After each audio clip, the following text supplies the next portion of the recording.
You're listening to iLive Radio, changing the way you listen to radio. iLive Radio. Talks honest. Talks honest. Talks honest.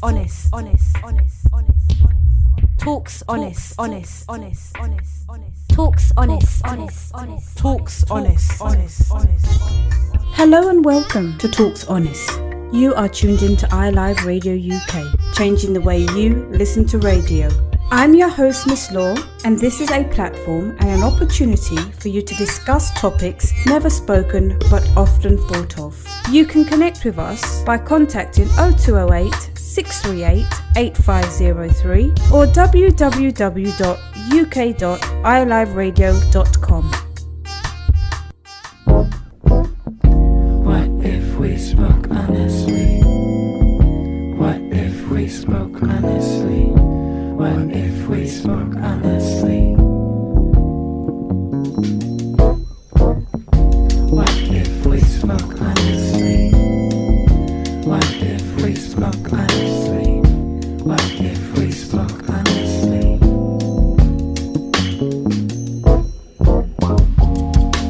Today's subject is sarcoidosis. Sarcoidosis is a disease characterized as a growth of tiny collections of inflammatory cells in any part of the body, most commonly in the lungs and the lymph nodes, but can also affect eyes, skin, heart, and other organs. Joining me on today's show is Miss Browne, talking about her experience with sarcoidosis. Welcome, Miss Browne. Hi, good morning. Good morning to you. Can you tell us a little bit about yourself, a little bit of background information about yourself? So I currently work with children and I'm a learning support assistant. I have a background experience of working with children with special educational needs, from autism to, high end needs to low end needs. Okay. I currently work in a primary school where I support the class teacher in Key Stage 1. Okay. And also support those other children with additional needs with extra learning interventions.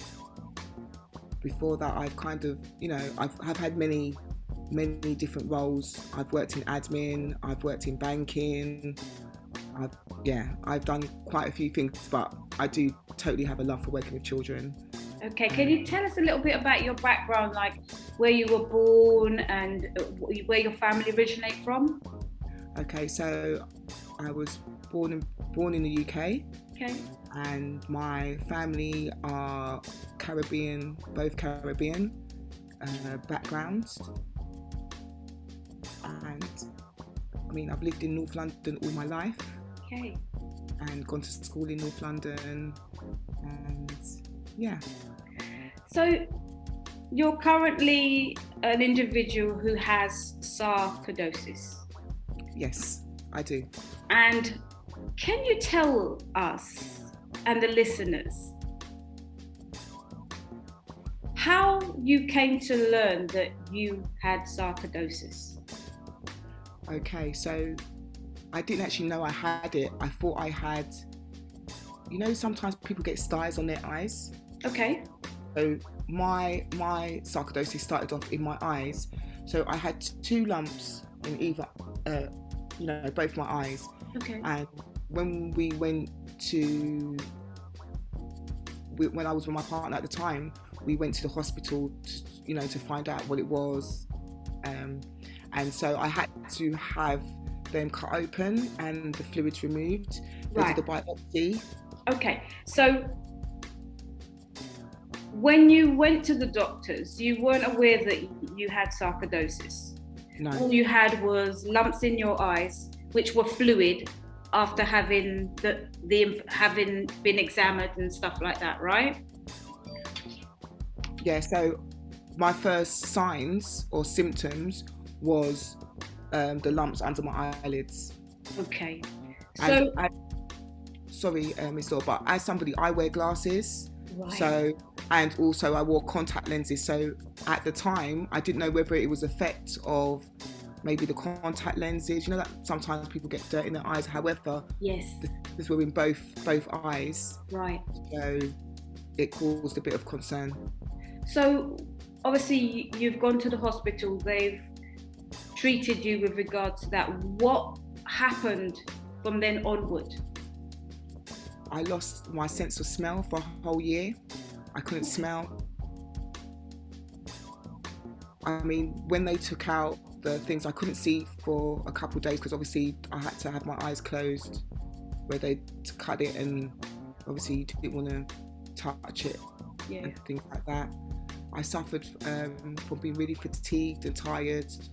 So I wasn't attending my current job. I used to work for the council. Okay. Doing like an admin kind of role, and I was missing days, so they sent me to see I forgot what they're called. Is that the occupational health department? So they sent me to see the occupational health department. Yes. Just to check, because I'd been taking too much time off of work, and within that space I also got referred to the Royal Brompton Hospital, where I had more examinations done. So I had to have a scan, you know, like when they take an x-ray of your chest. Okay. So that they can see what's going on inside. So can I just interject? With regards to scans and stuff, so were you coached on the fact that you had sarcoidosis and these are the things that they need to do based on you having it? Yeah, so at that point, a diagnosis wasn't made yet. They were just gathering the information in regards to what my symptoms were, so that they could make a correct diagnosis. When I was finally diagnosed with having sarcoidosis, because my mum had it. Okay, just stop a second there. So do you know roughly how long ago you were diagnosed? 5 years, 6 years, or less? More than. Okay. Yeah, so I've had it for quite a long time. Say from about 2000 and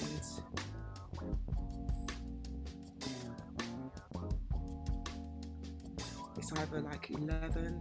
Okay. Like it's been quite some time. Yeah, it's been quite some time. So now you just mentioned your mother. Yes. Can you tell us a little bit about that? So before my mum passed away, she had been diagnosed with sarcoidosis. Okay. And it's quite funny because I used to attend the hospital with her so that she can get her checkups done. Right. And watching my mum go through all the things that she went through kind of set like a kind of fear inside of myself. Right. Because even though when she passed, her heart failed, they said that it had nothing to do with the sarcoids. It had nothing to do with that. Okay, so I just need you to take me back a little bit. It may be quite a sensitive thing for you to discuss, but just take your time, because I want people to understand, as much as you are presently going through it, you had to deal with and cope with what your mother went through. Yeah. And at no point did you know that you were going to have the same illness. Not at all. So can you just walk us through very slowly what you experienced with your mum? I know you said you went to the hospital with your mum and all those things leading up to her passing, and you did say that the reason mum passed wasn't because of the sarcoidosis. But just talk us through, stage by stage, what you experienced with mum. Okay, so she was very tired all the time, even though she still had to go to work and things like that. So I didn't live there, but I'd go there to help do the house, clean the house. Okay. My sister would go, sometimes stay there sometimes. It was hard for the grandchildren because you couldn't touch her, like you couldn't hug her or anything like that, because sometimes she'd be in a lot of pain. Okay. I don't know if it was because of the medication, because obviously when I have taken the same medication, which is prednisolone, Okay. I didn't have tenderness through touch. Right. However, the side effects are that it thinnens your bones, the prednisolone. Okay. So that was one thing. She was really tired all the time. Then when she did actually take the medication, as you can see, I'm quite small. My mum was, we were all literally the same kind of frame Okay. and shoe size and things like that. And her weight increased rapidly, fluctuated up and down. 1 month she was one size, next month she went up 2 sizes. Was that a result of the medication that was doing that to her? Yeah, that was the Okay. side effects of the prednisolone. Right. Okay. And she, you know, like she wouldn't say it, but she was in a lot of pain. Okay. She was suffering in silence, basically. Yeah. Roughly what age did Mum find out that she was suffering with sarcoidosis? So it would have been late 30s, going up in her just around her 40s. So she had it for a couple of years before she passed. Right, and based on the fact that Mum suffered in her early 40s, late 30s, has that been the same for yourself? So I was diagnosed a bit earlier, Okay. and I just, even up to today, I can't understand what triggered it, because before then I was the healthy young adult, really sick. As you know, I'm quite an active person. I like to do lots of sports. Yes. And I eat quite healthily. I love my vegetables and things like that. So I mean, You love your food. I love my food, yeah. So I kind of ate quite well. Yes. And I don't know. So my opinion is that when my mum passed, that stress triggered that reaction, Right. or that diagnosis that I have now, that I've got sarcoidosis. So basically, it's a stress-related illness, or stress has an important part or plays a major part in that possible diagnosis.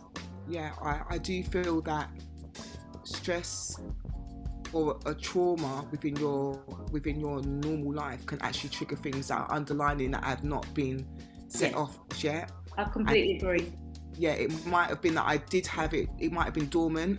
Yes. But the fact that I had to deal with all of that at a young age, and being the eldest member out of my siblings. Yes, so you had a lot of responsibility. It is to take on, and just trying to make sure that they were more on an even keel and they were fine. It also triggered the sarcoidosis, which, like I said before, started off with the lumps in my eyelids. Yeah. I lost my sense of smell for a whole year. Good thing I've got an electric cooker, because I nearly burnt down the house. I put roast potatoes in one day and didn't hear the ping on the oven. Right. And they literally burnt to a crisp. Okay, so based on that, because you did say you lost your sense of smell, right? Yeah. So as a result of that occurred. Yeah. Wow. So I couldn't smell anything, even if the person next to me, like, had a nice aftershave or whatever.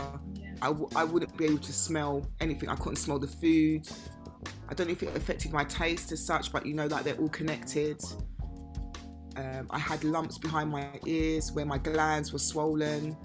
Okay. And like I said before, I was really tired. My sister used to come and help me, like, and my place is not huge and it doesn't take that much to tidy or clean, but my sister would come down because she lived quite close at the time. Yes. And just kind of just help me clean and things like that, and just so that I didn't have to do that. My hours at work were reduced, so I couldn't cope with the long hours at the time, the normal 9 to 5 hours. My hours were reduced at work to support me within my role, so I could still do my job. And it was really scary for me because I kind of dwelled on the fact that my mum had just passed, and I knew that she had this disease, and even I didn't really know that much about it. I just witnessed what my mum had gone through, and I thought, I don't want to go through that. Yeah, so knowing that mum passed away from something else, did you still think that maybe the sarcoidosis hair was a contributing factor to mum passing? Yes, I do.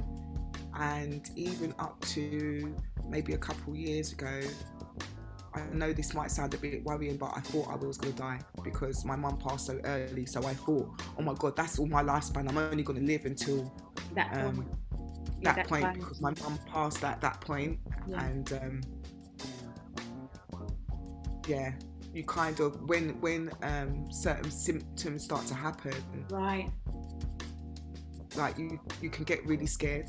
So tell me, based on the fact when you're saying about certain symptoms, can you just enlighten the listeners just a few of those symptoms? Because obviously you're going through it and you've been through it with mum, so you've got constant red flags of things that will get you worried and get you stressed because you've experienced them with mum, and now being diagnosed with the same illness, you know, there's a lot of fear in you when you see those symptoms. Can you just talk us through and walk us through as many of those symptoms as you can possibly tell us?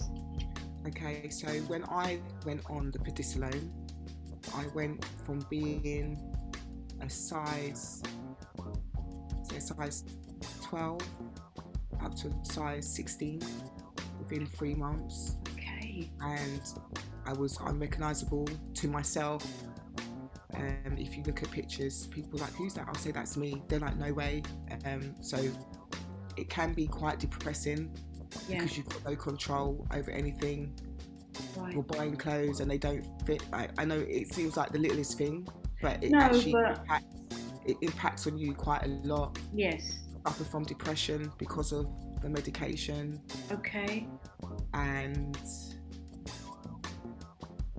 it's really a lot. I don't know. Now I have pericarditis, which is an inflammation around my heart, but I don't know if that's also something to do with the sarcoidosis. Okay. So with regards to the medication that was causing all those side effects, at any point did you change medication or stop using that medication because of what was happening to you? So when I had to go back for my outpatient's appointment, I said to them, is there any other like natural remedies that I can possibly take instead of this, because the side effects, it's really affecting me. Yes. And I didn't really like the fact that I was really depressed. I couldn't recognise myself. Yeah, it was just knowing that it was causing so much changes, knowing that my mum went through a stage where you couldn't actually touch her. I didn't want it to get to that stage for me, because my son at that point was still quite young. He's an adult now, but at that point he was still quite young, and I wanted to be able to do all the things a parent would like to do with their child. Naturally, yes. Yeah. So they said that there wasn't at the time. It was just a tablet prednisolone that I was taking. Right. So I said, obviously, once I had my checkup and it showed everything was clear, I was like, can I just come off of it now? Like, I don't really want to take this. Okay. So they didn't say I had to stay on it. They actually said it's totally up to me. You can come off of it, but when you get any symptoms or you feel like anything has happened, then book yourself an appointment and come back in. Okay. So I then went to a Chinese herb specialist and got all these different herbs. I couldn't even name them all now. And boiled them. I couldn't name them all. There was just so many of these stuff. You know, like you're trying your hardest not to take this man-made medication. Yeah, and trying to make it as natural as possible. Yeah. I wanted it to be as natural as possible Okay. to try and, you know, just combat this in my own way. Like, Yes. you know, not having to be told, oh, you have to take this and this is what you're going to be taking for the rest of your life. Yes. Sort of thing.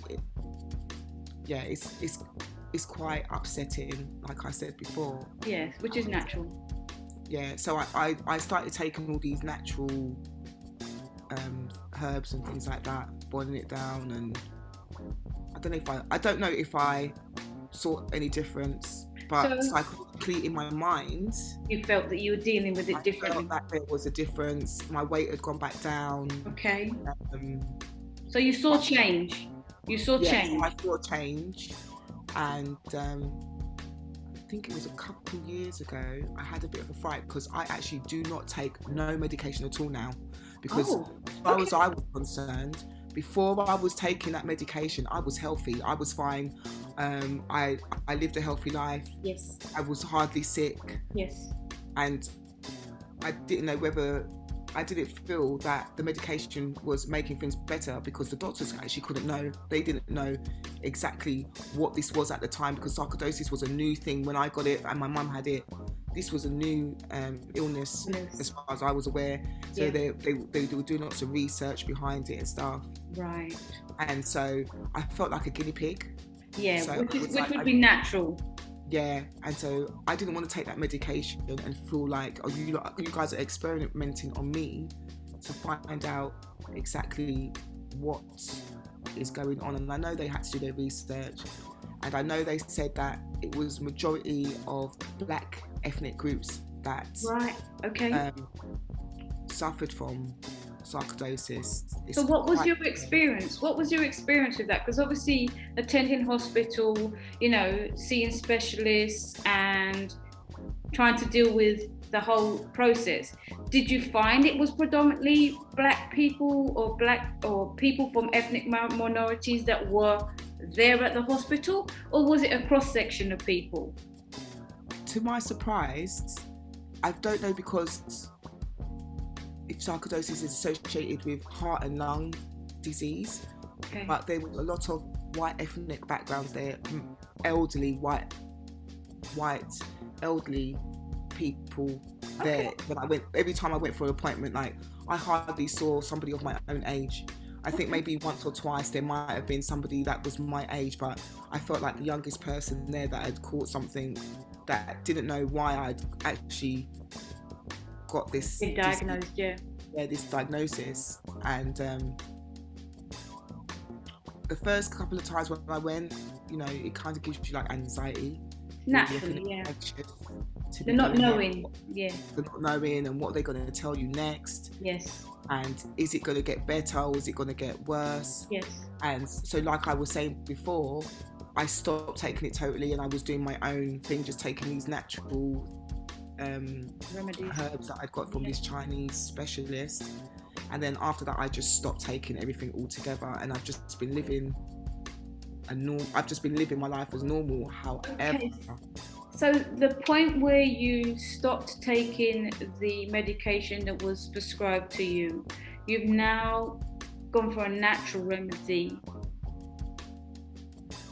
and then you've come off of any medication or any natural remedies whatsoever. What was the point where you could make that decision?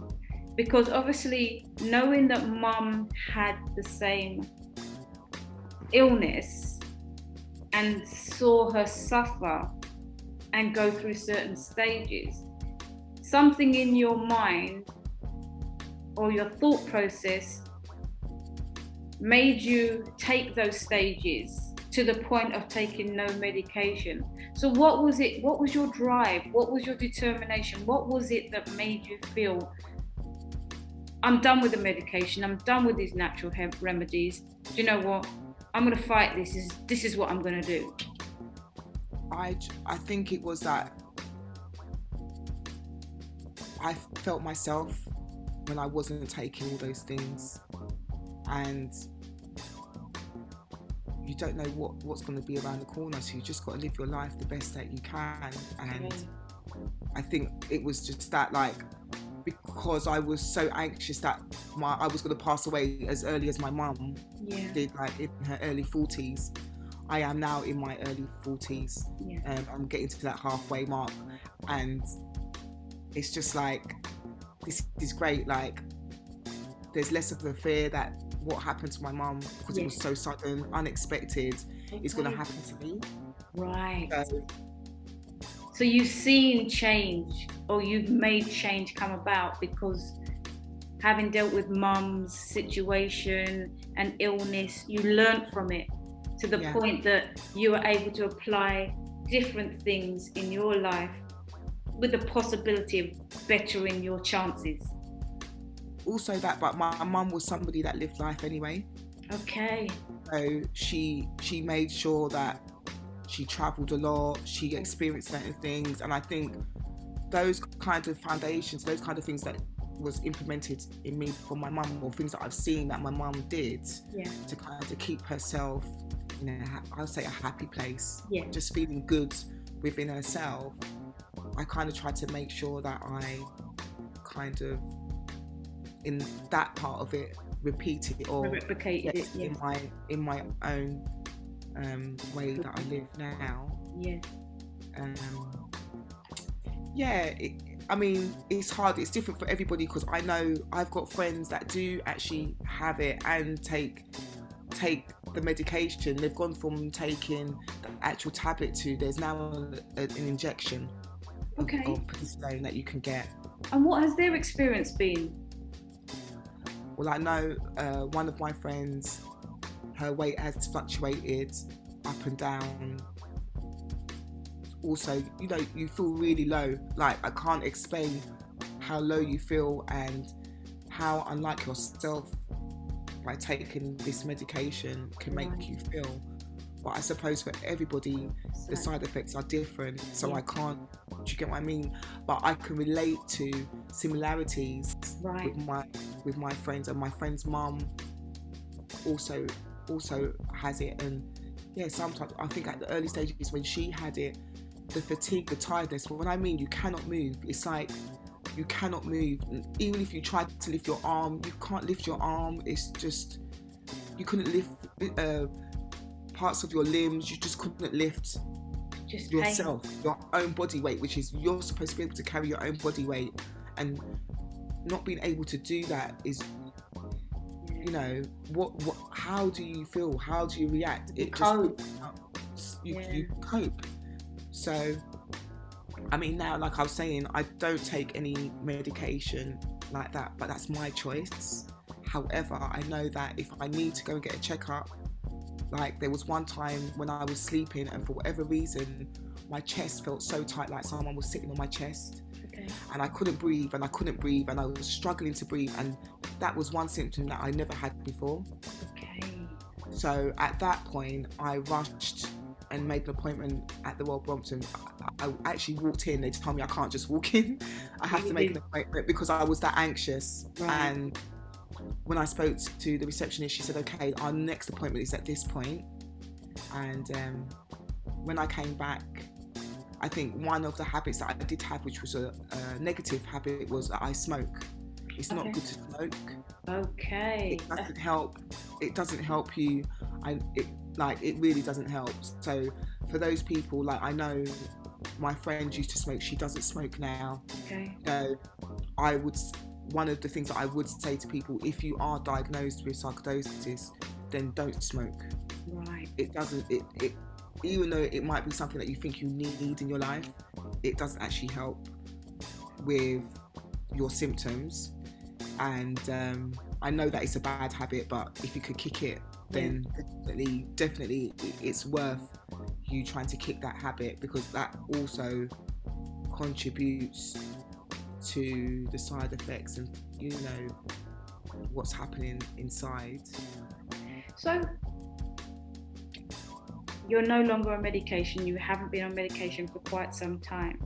So what is it that you're doing to keep yourself healthy and in check with regard to the illness? Because a lot of people will probably listen to this and think, okay, she's not taking her medication, she's not using natural remedies. What is it that you've done in your life, your thought processes, your overall outlook on life? What are you doing to compensate for not taking medication and natural remedies? Well, like I said, I'm quite active. I mean, obviously for all of us now, I haven't been to the gym. Okay. But I used to attend lots of classes, so I'm doing lots of exercise. I walk everywhere. I don't drive. If I don't get on London transport, I walk. If I can walk to that place, I walk to that place.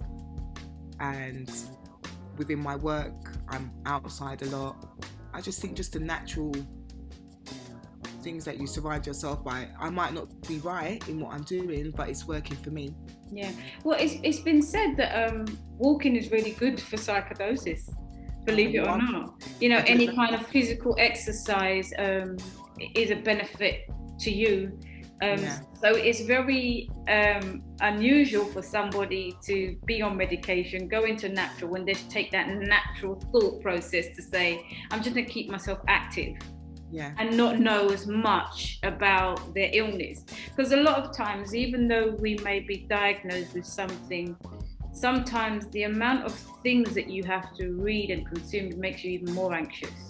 Yeah. Because you don't know, you're reading, something that someone has put together, then you start to look for those symptoms because you've been diagnosed with something. So I kind of take my hat off to you, because to go from medication to no medication, and technically speaking, this is a short space of time. I mean, 2011 to 2021, to make that decision,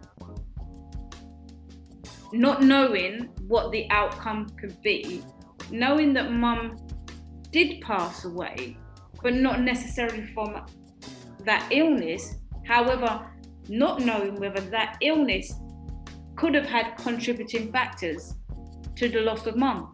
Yeah. So as much as we sit here and we have this conversation, it's very brave of you to actually take that stance and make that decision, not knowing what the outcome could be.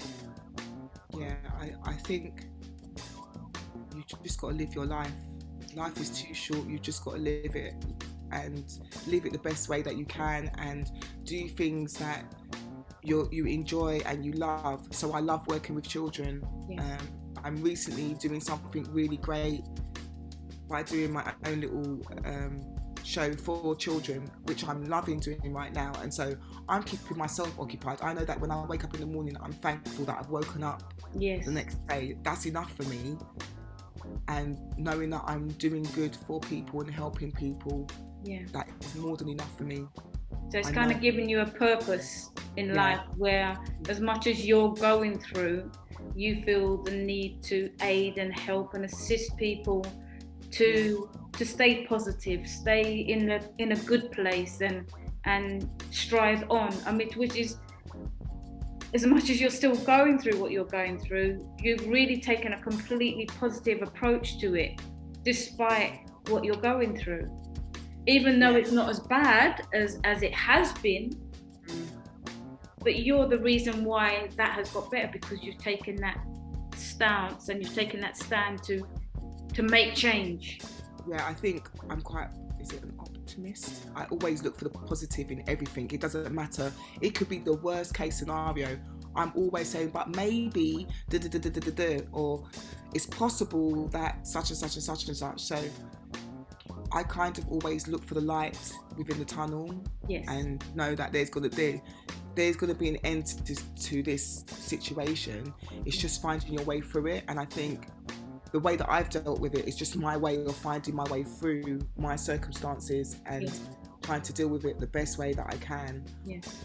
Like I have said though, I did have a fright where I thought I couldn't breathe and all the rest of it, but that was because my lifestyle wasn't the correct lifestyle, so I was still smoking. Right. So you really were listening to your body. Yeah. You paid attention to what your body was saying. Pay attention to signs and symptoms. You might not need to go on the medication, or you could go on the medication. There's at one stage, I think they had to reduce it from 5 grams or 2.5. I don't know. You know, like there's so many numbers that they give you. Yes. But I went from, I think it was from having 10 grams, which was 2 tablets, to 5 grams, which was 1 tablet, which also made your mood swing. You had like mood swings, your mood changed. And obviously, like I said before, the thing with the weight was just going up and down. Like, what do you do? Like, it could be like 1 week you're in a size 12, next week you're in a size 18. Like, I literally went from being, I just didn't understand why that was happening. And like I said, I'm quite active, still always active. Yeah. So I couldn't understand why that happened. But my most recent scare was having pericarditis, which is another inflammation.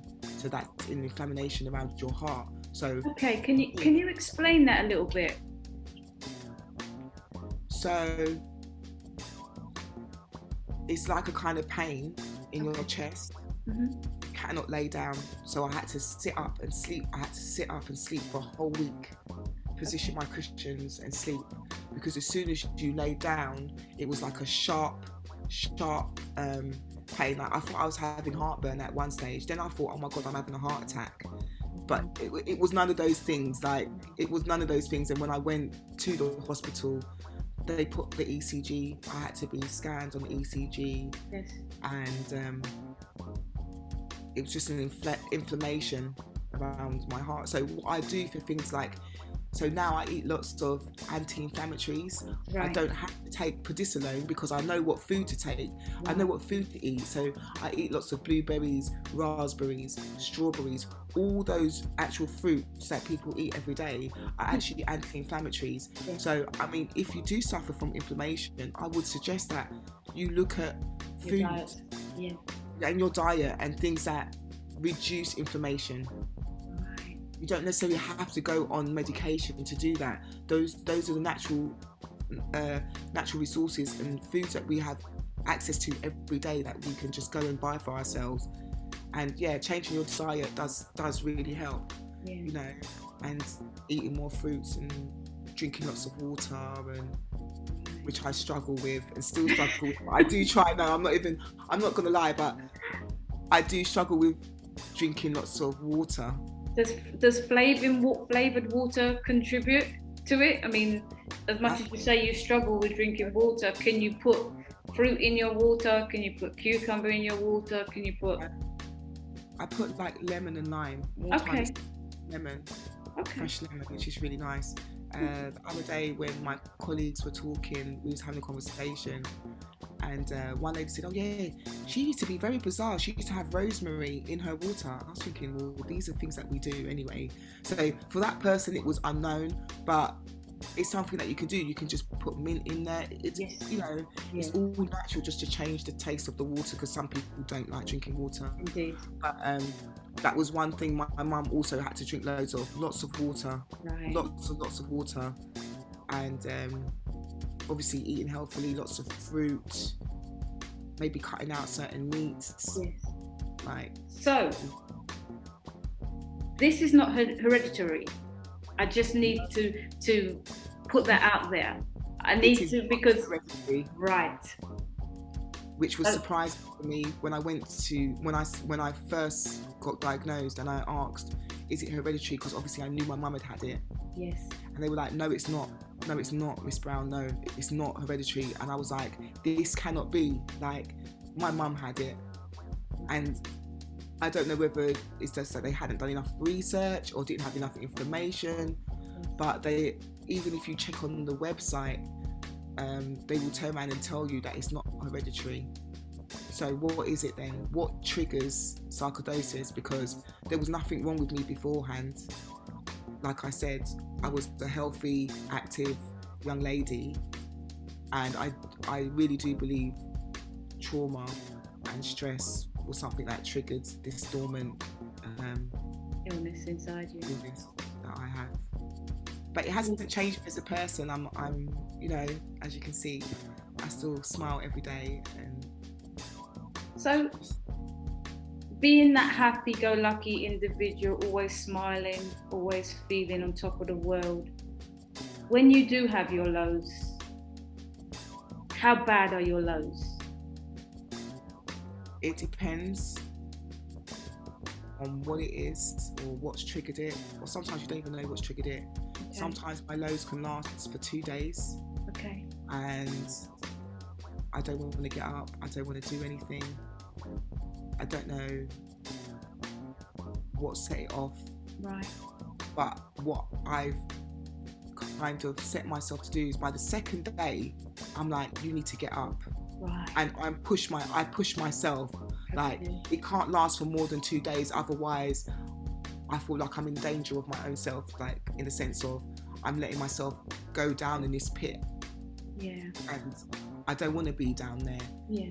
Like, you know, you need to have the strength or the self-strength to kind of pick yourself back up, because nobody else can do it for you. No matter who's around you, or, you know, the people around you cannot make you feel better about how you feel about yourself, or what put you into that mood. And also, sometimes we paint a picture that we are happy, and sometimes we're suffering inside. And I think that boils down to a lot of time just trying to cope with whatever we're dealing with. But it is important as well for those people around you to know you as a person and pay attention to those changes. Because as much as people know you, they know when you're in a good place and not in a good place, if they're interested and if they're paying attention to you as an individual. So for me, it's very important to identify when you know someone who's very happy-go-lucky and when they're not seeming to be their normal self.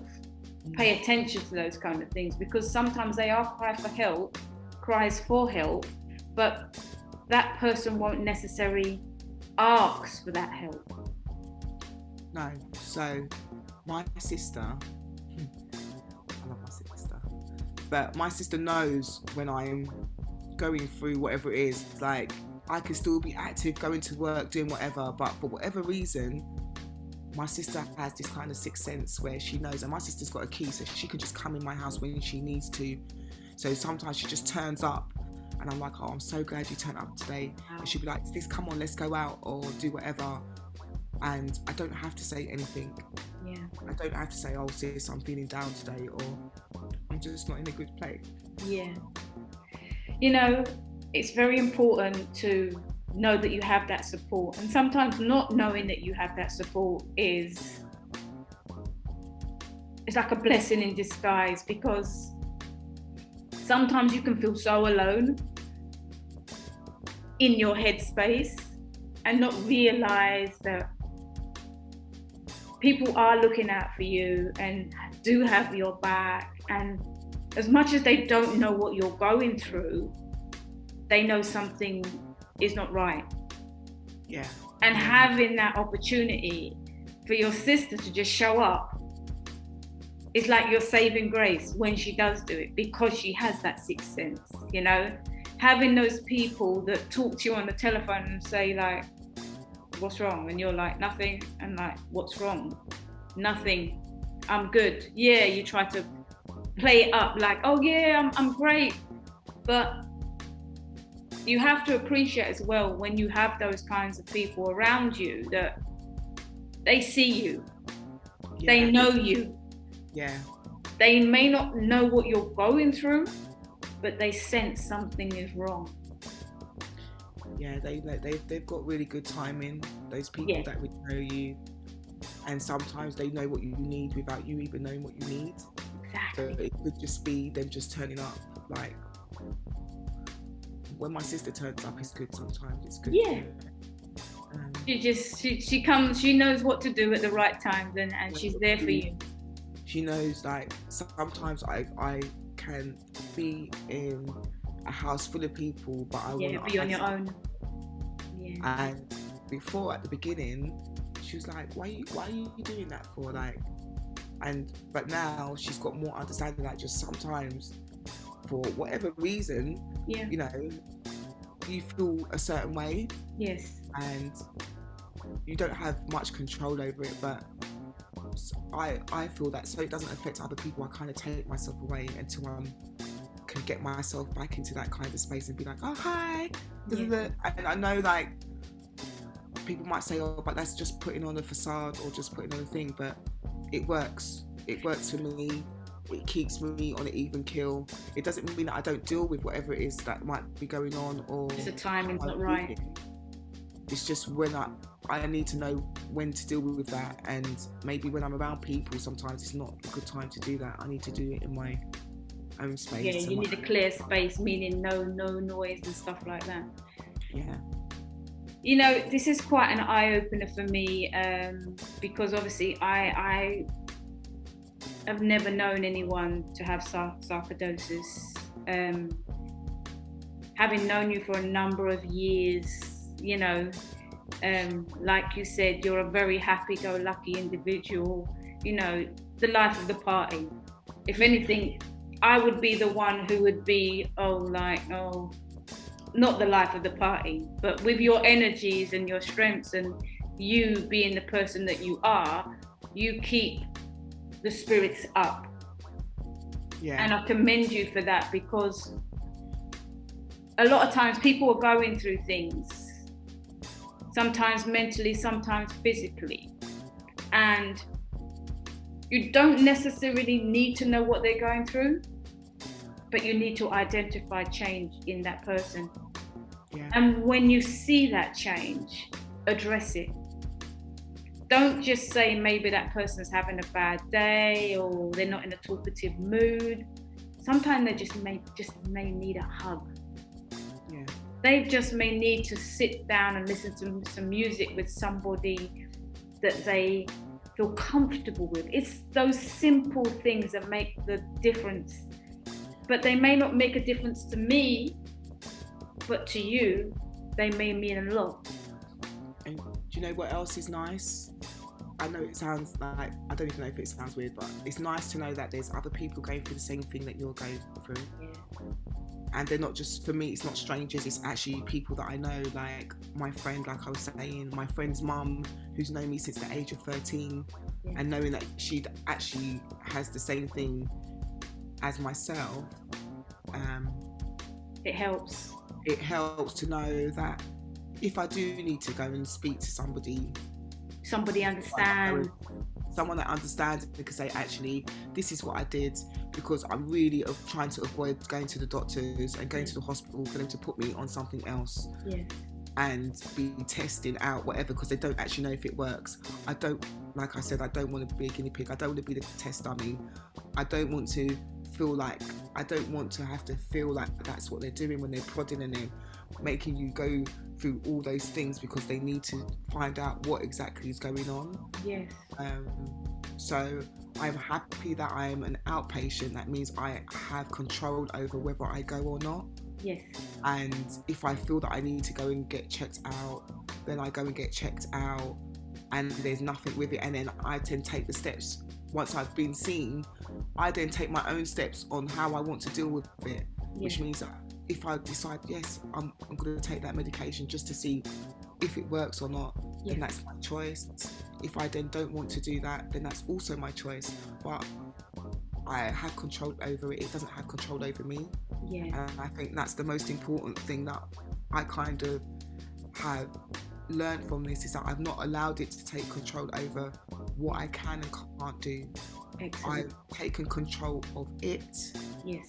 So that I can do the things that I want to do still, but still be aware of the symptoms and things to look out for. Mm-hmm. so that if I do need extra help, which I'm not professional enough to deal with, I can then go and see the specialist, whoever it is that might be able to help me.